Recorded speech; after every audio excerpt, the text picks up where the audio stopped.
Hello, how is it going? For those of you who don't know who I am, my name is Jana. I stream on Twitch. My name is Hot Tea on Twitch. This is not going to be easy for me, but I'm doing it finally. I wanted to start making YouTube videos for a very long time now, but what's been holding me back is the fact that the first YouTube video that I make, I really want to be about my backstory and focused on how I can help people, because I feel as though the things that I have went through in life and the hardships that I have faced were all for a reason, and that is to spread awareness on having chronic Lyme disease and also getting through hard times, whether it be abandonment issues, depression, you name it, I probably dealt with it. So, all right, let's just dive right in. My parents have always been very conservative. I was always very athletic and outgoing in the life of the party up until I got sick. I went to nationals in swimming. I went to nationals in cheerleading. I'm not trying to toot my own horn. It's just like to let you guys know where I was before I got sick. When I got sick, it was probably middle of sophomore year, and it was flu-like symptoms that I had. So back then, I thought I just had the flu. And, a couple of weeks went by, and I started getting these crazy health problems. It was like the best way to explain it is like you're standing in this street and you get literally rammed by a truck, like dead on. That's what it feels like.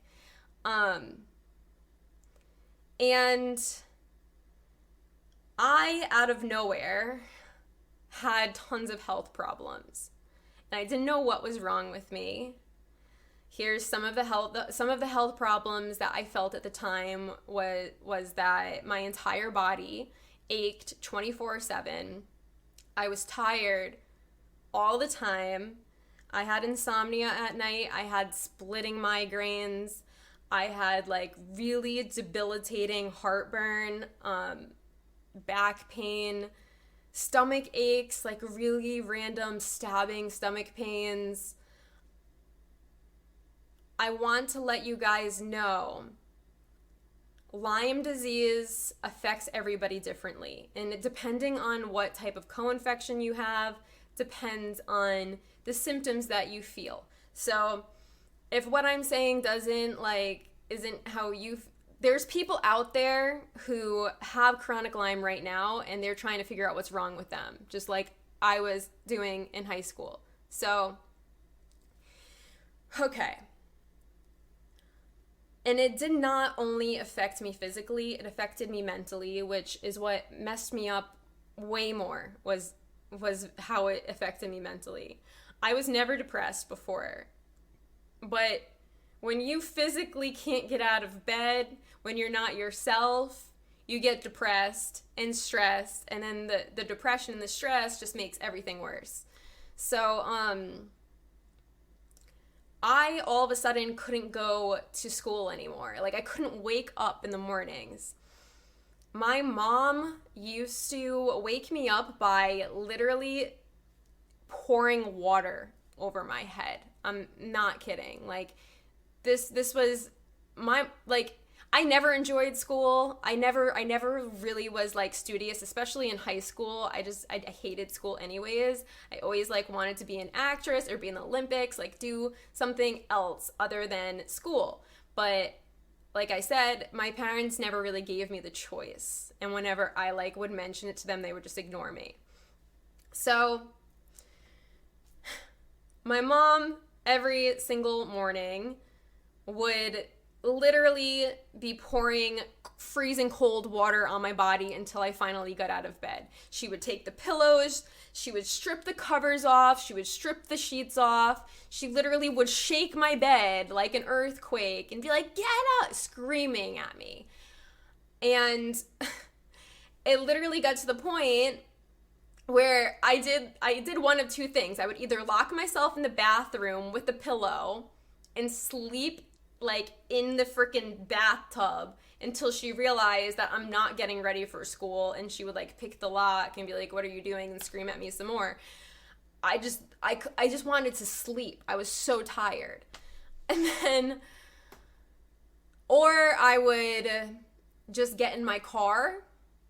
I had a Buick at the time, so I would get in my Buick and I would drive to school and smoke on my way to school, because smoking was the only thing that made my body aches go away. After probably, I don't know, my third visit to the emergency room, I think this time was really bad. I like fainted and I hit my head.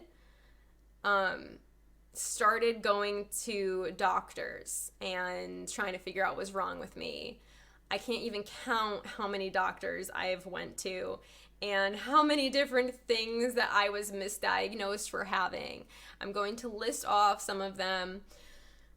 Fibromyalgia, GERD, PCOS, which I do still have, depression, being a hypochondriac, anxiety. I don't want to talk badly about my parents because I love them. They are my world. But they didn't really believe me that I was truly sick. I went to bed on June 10th, 2018, and I got woken up probably around like 4:30 in the morning to 3 complete strangers. One very, very muscular, big African-American guy and 2 very muscular, tall, huge girls.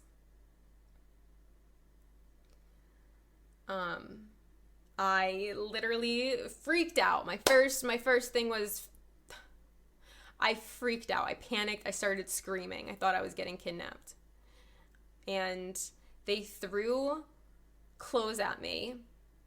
And they said to me, "We can do this the easy way or the hard way. It's your choice." And I'm just screaming, "Mom, Dad, what's happening? Get in here." And they were like, "Your mom and dad know that we are here. They know that we are taking you. They are not currently in the house." So, I mean, I didn't believe them. I kept screaming. And I ended up going the hard way because I'm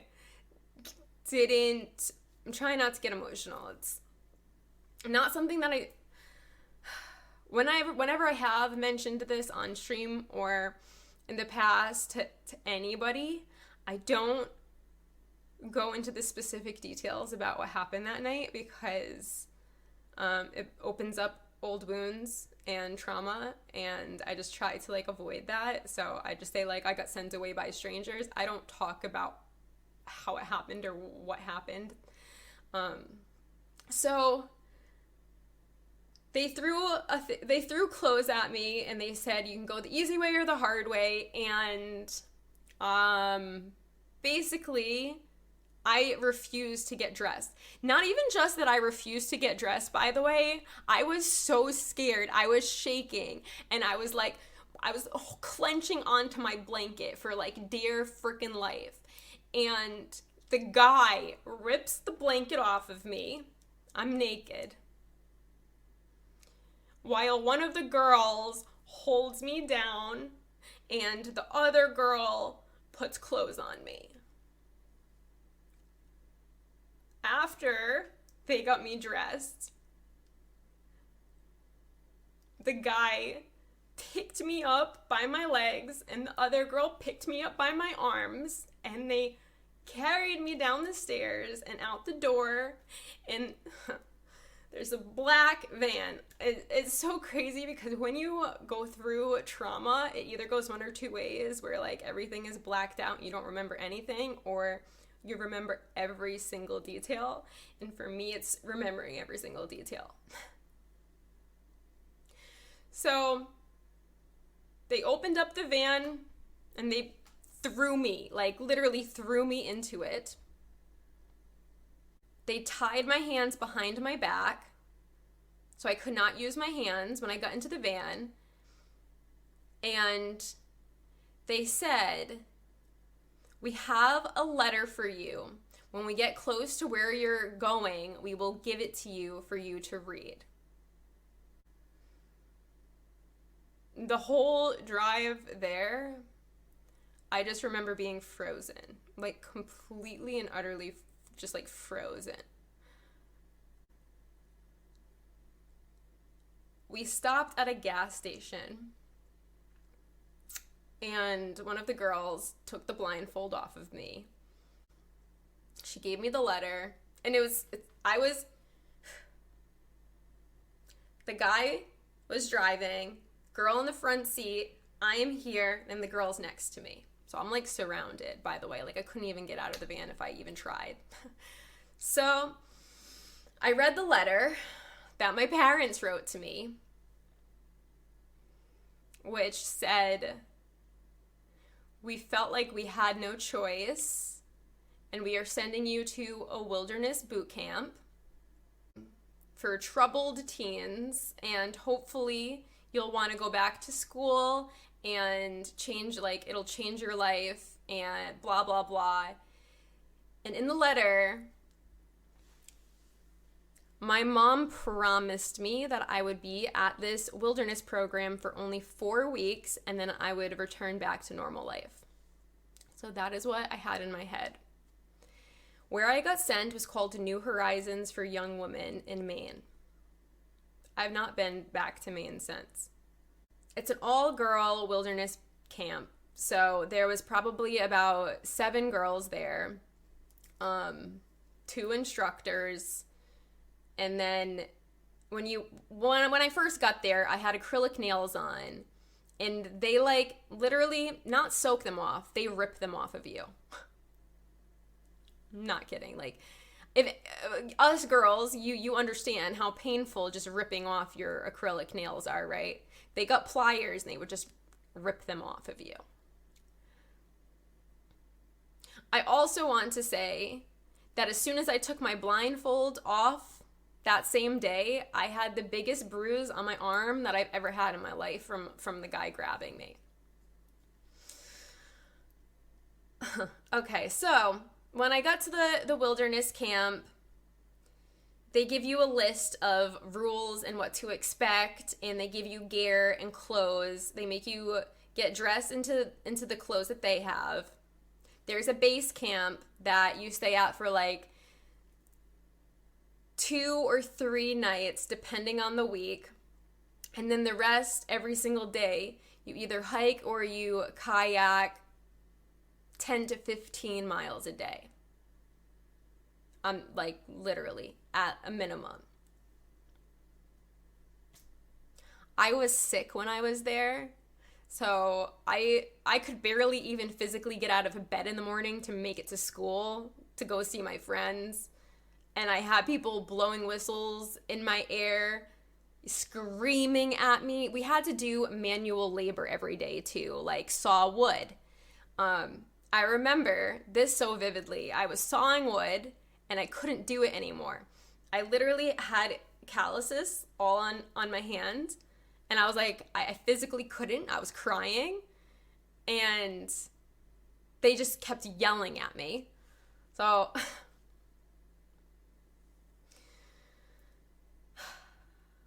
you're not allowed to have any type of fire on you, obviously, because they don't want you to self-harm yourself or anything of that sort. So we had to cook all of our fires. with either putting everything together and having them have the lighter and light it for you, or literally just doing it yourself.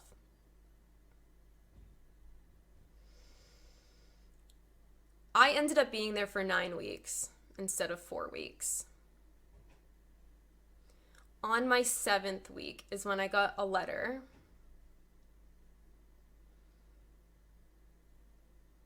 that my mom told me I'm not going home and I'm going to a therapeutic boarding school instead. I didn't even know what a therapeutic boarding school was. I really didn't know much. I want to also point out that there's certain things at the wilderness boot camp that we had these things called thunder drills, where anytime it was lightning, thundering, we would have to be super far apart, and we would have to sit on life jackets like this, like Indian style, just like that. And it would go on for so long. We had to time how long it was. Like, I forget how long. I forget now. But we had to time how long after every time you heard thunder for you to be able to go back to your tent. So you'd just be sitting there by yourself in the pouring rain in the middle of the woods. Which, by the way, I'm in the middle of the woods, and the reason why I got sent away was because I have chronic Lyme disease, aka Tick City.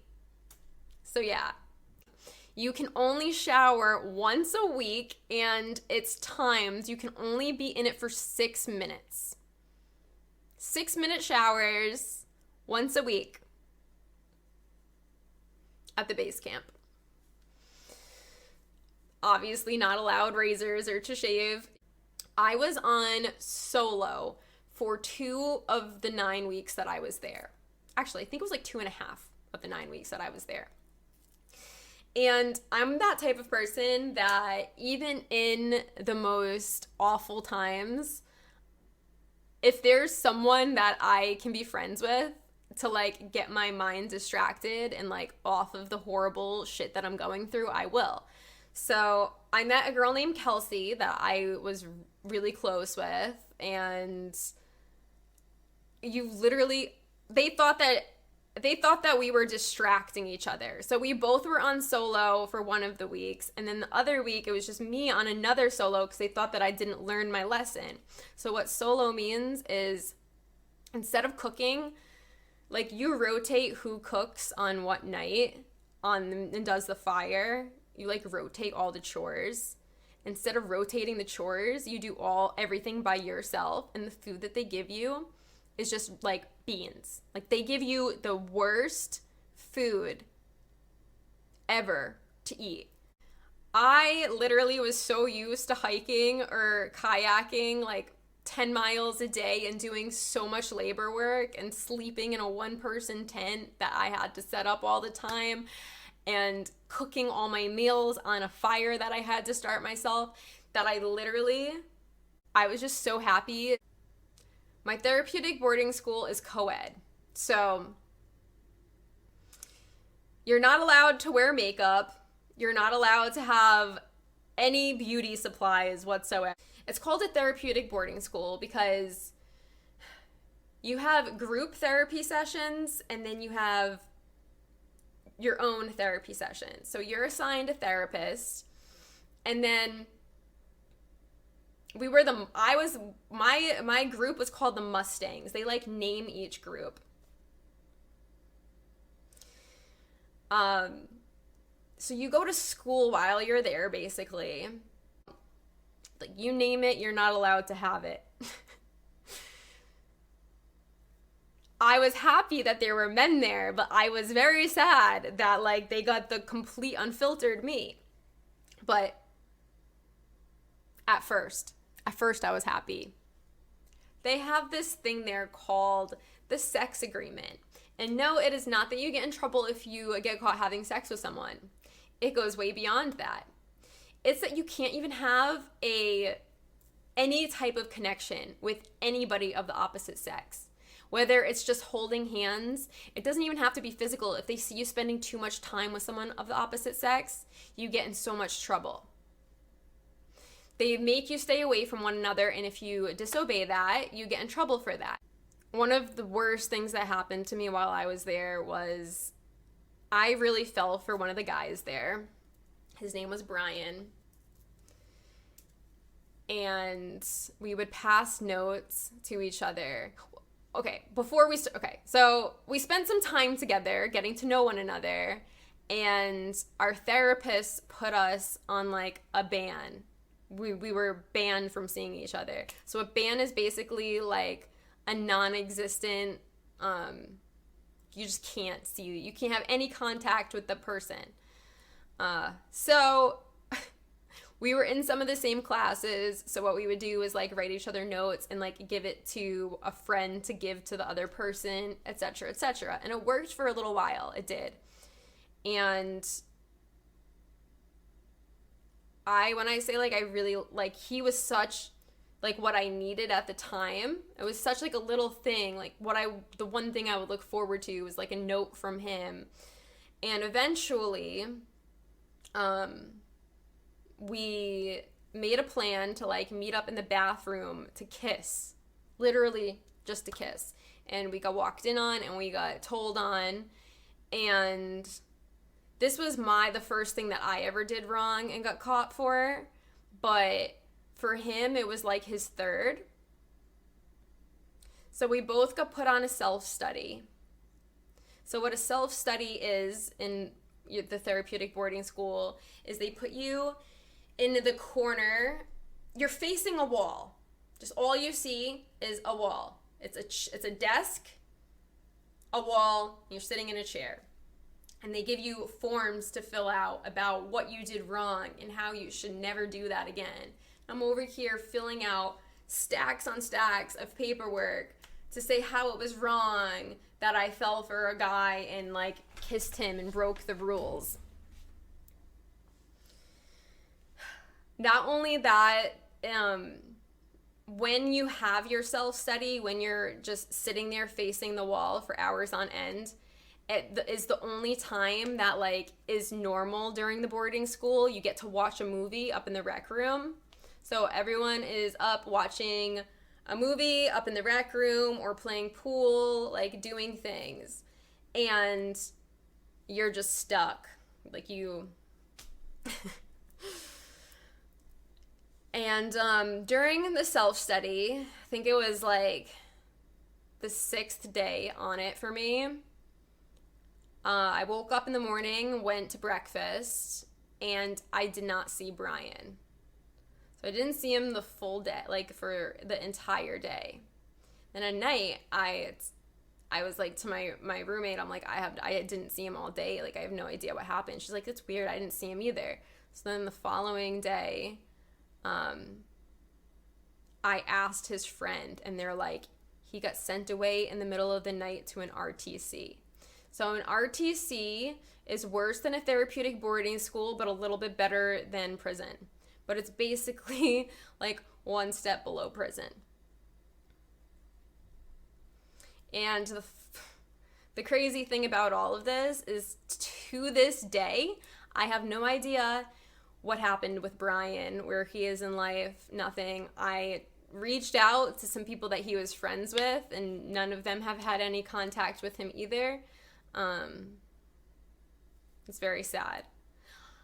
Majority of people that get sent away to boarding school get sent away for their parents, like, not understanding them. There were so many people who were there for being homosexual, for being lesbian, for having depression. There were a couple people who, like, their parents were, like, very prestige and they wanted them to dress and act a certain way. And they were, like, kind of emo and going through just, like, you know, a normal teen phase. I'm not kidding. Majority of people who got sent away, it's their parents who are the crazy ones. If they just have rich parents. They're not really troubled kids. And the thing that breaks my heart is after boarding school, how many people have committed suicide or who weren't into drugs who got into drugs because of hearing so much about it.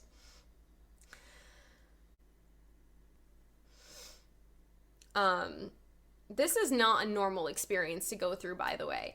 There's so much more that I want to tell you guys, but I don't want this video to go on forever and ever. I'm trying to be able to piece together all of this with you guys having an understanding of what it was like to be there. Because I'm making it seem way better than it was. So there's different levels that you reach, and your therapist decides what level you're at.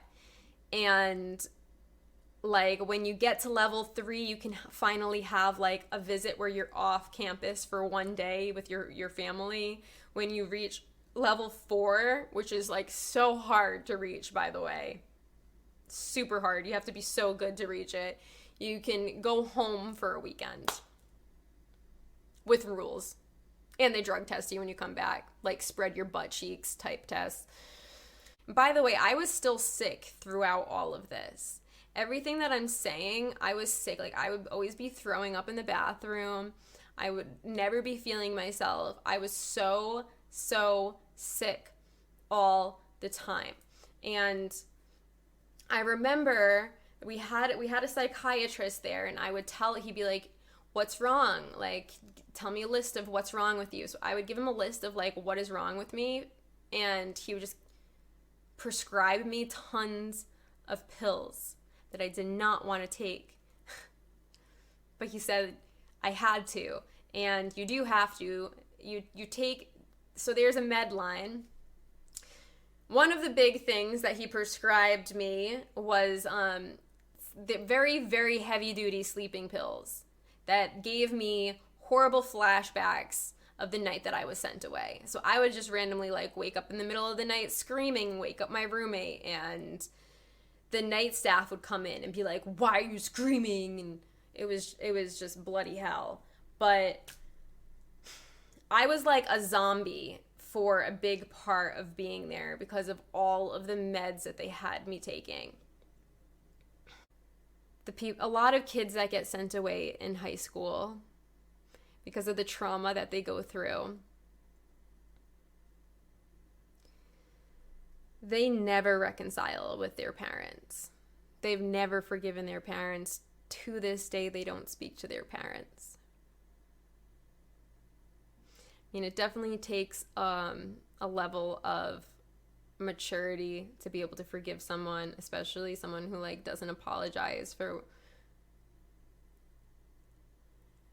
I've said on stream before that my mom has apologized to me for what she's done. To be honest, it's a lie, and I'm sorry, Mom, I know you're watching this, but and I never wanted to hear I wish I didn't send you away. More so I'm sorry for putting you through all of that.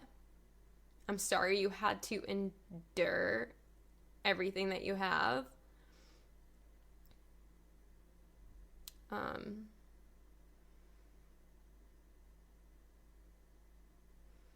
I never got an apology. She did cry when I got diagnosed with chronic Lyme disease shortly after I graduated, but yeah, I never a sincere apology. I just had to forgive somebody without getting an apology from them because they're my mother. And the reason I'm not bringing my dad into this is because it wasn't his idea. He just kind of goes along. My mom calls the shots, so it wasn't really him.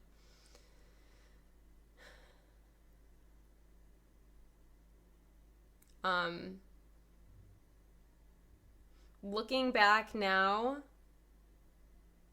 on everything, it sounds so crazy, but I'm happy I went through what I did.